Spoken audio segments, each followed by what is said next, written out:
మీరు సమోసా జిలేబీ తింటున్నారా? అయితే మీరు పోవడం పక్కా. గత 2-3 రోజులుగా సోషల్ మీడియాలో హోరెత్తిస్తున్న వార్త ఇదే. మనల్ని భయపెడుతున్న వార్త కూడా ఇదే. అసలు సమోసా జిలేబీ గురించి కేంద్ర ప్రభుత్వం ఏం చెప్పింది?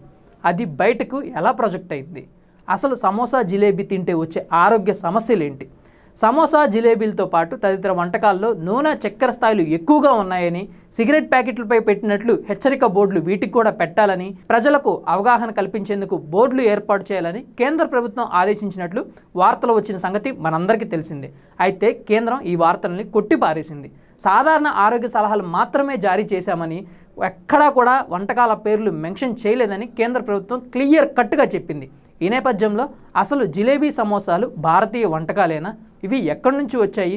జిలేబీ సమోసాలు తింటే వచ్చే ఆరోగ్య సమస్యలు ఏంటి? ఇవన్నీ తెలుసుకోవడానికంటే ముందు అసలు జిలేబీ సమోసాలు ఎక్కడి నుంచి వచ్చాయి, మన దేశంలో అవి ఎప్పటి నుంచి ప్రాచుర్యంలోకి వచ్చాయో ఇక్కడ తెలుసుకుందాం. ముందుగా సమోసా మూలాలు మధ్య ఆసియా నుంచి వచ్చాయి. ఆఫ్ఘనిస్తాన్ నుంచి సమోసా మన దేశానికి వచ్చింది. దీన్ని అక్కడ సంబూసాగా పిలిచేవాళ్ళు. సాధారణంగా అక్కడ సమోసాను మాంసంతో నింపేవాళ్ళు. 13-14 శతాబ్దం కాలంలో ఢిల్లీ సుల్తాన్లు భారత్కు వచ్చారు. ఆ తర్వాత కాలంలో దానికి స్థానిక రుచులు కూడా తోడయ్యాయి. మాంసంకి బదులుగా బంగాళదుంపలు, ఇతర కూరగాయలతో సమోసాలు నింపడం మొదలుపెట్టారు. అది అలా పరివర్తన చెంది మాంసం దగ్గర నుంచి ప్రస్తుతం ఈరోజు మనం తింటున్న సమోసాగా పరివర్తనం అయితే చెందింది. కొన్ని నివేదికల ప్రకారం భారత్లో ఏటా 2100 కోట్ల సమోసాలు విక్రయిస్తున్నట్లు అంచనా. ఇక జిలేబీ సంగతి చూసుకున్నట్లయితే జిలేబీని కొందరు స్వదేశీ వంటకంగానే చెప్తుంటారు. కానీ దీని మూలాలు పశ్చిమ ఆసియాలో ఉన్నాయంట. అక్కడ దీన్ని జిలేబియాగా పిలిచేవాళ్ళంట. భారత్కు ఈ వంటకం పరిచయం కాకముందు ఇరాన్, అరేబియా దేశాల్లో విస్తృతంగా ప్రాచుర్యం పొందింది ఇది. మొఘల్ చక్రవర్తులు భారతదేశాన్ని పాలించిన 15వ శతాబ్దంలో ఈ వంటకం భారతదేశంలోకి ఎంట్రీ ఇచ్చింది. ఇప్పుడు దేశవ్యాప్తంగా ఎక్కువ మంది ఇష్టపడే వంటకాల్లో ఇది కూడా ఒకటిగా పేరైతే గడించింది. భారత్లో ఏటా 34 కోట్ల జిలేబీలు అయితే విక్రయం అవుతున్నాయి. నిజంగా ఇవి తింటే ఆరోగ్యానికి హానికరమేనా? కేంద్రం ఏం చెప్పింది? ఆరోగ్య నిపుణుల మాటల ప్రకారం జిలేబీ, సమోసాలు, లడ్డూల్లో అధిక మొత్తంలో నూనె, చక్కెర స్థాయిలో ఉంటాయి. అది మనకు తెలిసిన విషయమే. వీటిని మోతాదుకు మించి తీసుకుంటే అనారోగ్య కారణాలకు దారితీసే అవకాశాలు ఎక్కువగా ఉన్నాయి.